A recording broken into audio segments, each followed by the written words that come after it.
After 4 years of development, Fortnite finally released its most popular crossover, Spider-Man. This was years in the making since Epic wanted it perfect, but they waited too long. Their biggest rival was already one step ahead. We were given tons of skins, an entire Daily Bugle POI, and mythic web shooters that were so well made, people actually compared it to the $50 Avengers game, laughing that Epic did it better than Marvel themselves. And then, just a month later, PUBG shocked the world with an announcement. They were collaborating with Spider-Man at the exact same time. While Fortnite had backpacks, PUBG Mobile scattered spider crates around the map, and there was even a special cutscene when you loaded in. Instead of letting you wear Spidey as an outfit, he was revealed as an NPC who fought enemies, and if you helped him take down the boss, you get rewarded with web shooters. The skin you get was pretty disappointing, and instead of swinging around, it was just a reskinned grappling hook that let you zip onto a ledge, and a lot of people took fall damage from this one. Shockingly, Tom Holland isn't the only one to appear twice in Fortnite. The Rock has joined him with the Black Adam crossover. There's an entire set for the skin, along with a cloak edit style and throne emote,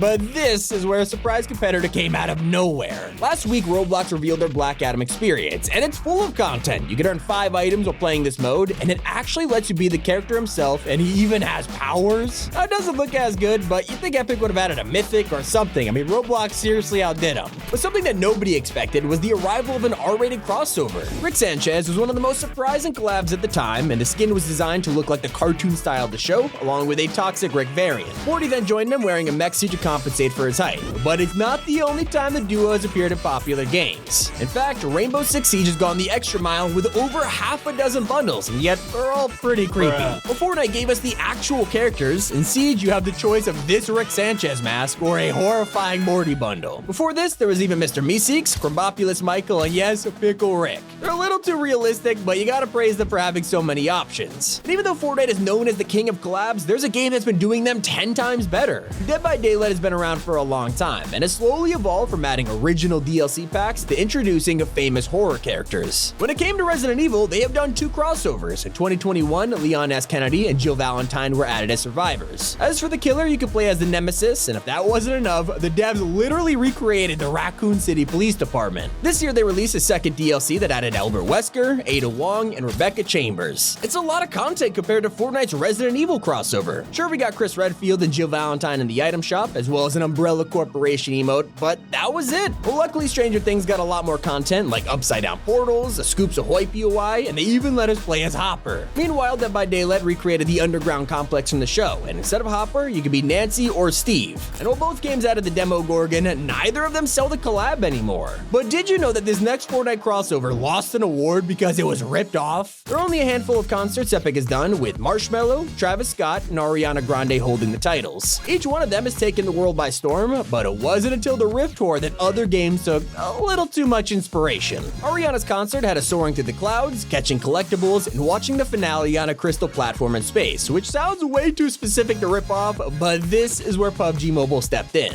A year after the Rift Tour, they announced their own concert with Blackpink. Nothing too suspicious until the actual event happened, and it was literally a clone of Ariana's concert. Putting it side by side, you could see insane similarities, and it wasn't that big of a deal until PUBG crossed the line. At the VMAs, they introduced a new award category called Best Metaverse Performance. The nominees were Fortnite, Roblox, Minecraft, and of course, PUBG Mobile. You can probably guess who ended up winning the VMA. It was Blackpink with over 320 million votes from fans. But Epic's biggest collab rival has been dominating in terms of crossovers lately. Minecraft has SpongeBob and Sonic, but one that could actually be compared to Fortnite is Star Wars. They introduced lightsabers, a live event for the Rise of Skywalker movie, and added outfits for a ton of characters. Minecraft did the same thing, but even better. They added skin packs and recreated iconic scenes that you could play through, including 12 different planets. The best part was a texture pack that reskinned mobs into famous Star Wars characters. But did you know that Fortnite and Grand Theft Auto actually have something in common? Even though they are completely different games, both of them have a crossover that music fans will appreciate. Anderson .Paak was added into the Icon series in February and was part of the Silk Sonic collab. He had 4 edit styles, including an emote and reactive suit. But this is where GTA stole the show. 2 months months before this, Rockstar released the Contract update, which featured Dr. Dre. During one of the missions, Anderson .Paak makes a cameo appearance, playing drums for one of the songs. He is officially a character in the GTA universe thanks to these cutscenes, and once the beat gets made, he raps over it alongside Dre. This was a real song that was premiered in this scene, so Epic, you really gotta step it up. And that's not the only collab that put Fortnite to shame. Even though Fall Guys is owned by Epic, they still managed to get way better cosmetics like Doom and Hatsune Miku. And crossovers that both games have, Fall Guys still goes the extra mile. With Halo, they included a Spartan Showdown event with tons of free items, while Fortnite had Master Chief in a red vs blue map. For Tron, this is where it gets embarrassing. After months of teasers and build-up, it was revealed as default skins wearing costumes from the sequel. Probably one of the most disappointing collabs out there, but Fall Guys did it right, adding characters like Tron, Korra, and Rinsler with their original styles from 1982. Speaking of 80s classics, Predator and Terminator are some of the most famous faces in movie history, so you have to get it perfect or someone else will do it better. Epic was able to create an entire POI for Predator, labeling it Stealthy Stronghold. You could find him roaming the area as a boss, and he would drop a mythic cloaking device, and then, just a few weeks later, you could actually play as him. As for games like Call of Duty, Predator was added over 8 years ago. You could find a care package to let you become him, giving you thermal vision, a shoulder cannon, and a ton of health. More recently, COD added Terminator into Warzone, allowing you to play as a T-1000. But more importantly, the T-800. Yes, they actually got the rights to Arnold himself. And while Fortnite did the same thing, their version was just a robot style. But hey, at least we got Sarah Connor, okay? And I don't think anyone was expecting Epic to compete with a game like Among Us. At Fortnite, we have Jinx and Vi from Arcane, who look incredible and are super faithful to the original art style. But Among Us took a completely different approach, allowing you to equip hats, clothes, and goggles that belongs to characters from Arcane. I mean, yeah, Fortnite might be accurate, but these guys look hilarious as crewmates. And a game that does its best has their own insane lineup of crossovers. In a recent update, Multiverse added LeBron James with his Space Jam 2 jersey. This is the exact same design that's also featured in Fortnite, but both games actually have unique features. While LeBron may have gotten 2 skins from Epic, Multiverses went a different route, embracing his memes and recreating them. Sometimes it's impossible to be on the same level as Fortnite, and one of the more embarrassing examples of this is CFD's crossover with Borderlands. Before I show you just how bad this was, you need to see how Epic did it, adding a Psycho skin and a Claptrap backbling that talk to you. On the island itself, you could even visit Pandora, which would change your graphics to cel-shaded. So knowing this, the approach that Sea of Thieves took is humiliating. Their entire crossover was actually just a paint job for your ship, and it looked so terrible that players started calling this the McDonald's mode. It's not the only time that something's completely missed the mark.